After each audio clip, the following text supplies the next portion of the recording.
সেটা হলো রমাদান যত শেষ ভাগে যাইতেছে আমাদের স্বভাব হলো আমরা তত ঈদ মুখী হইতেছি, রমজান থেকে গাফিল হইতেছি।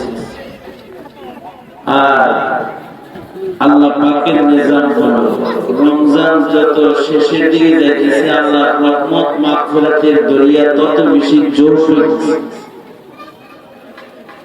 আমাদের আমরা রমজানের পয়লা তারাবিতে লোক যেরকম হয়েছে ধীরে ধীরে কমতে কমতে অনেকখানি কমছে না নাকি আপনাদের এলাকায় বাড়ছে?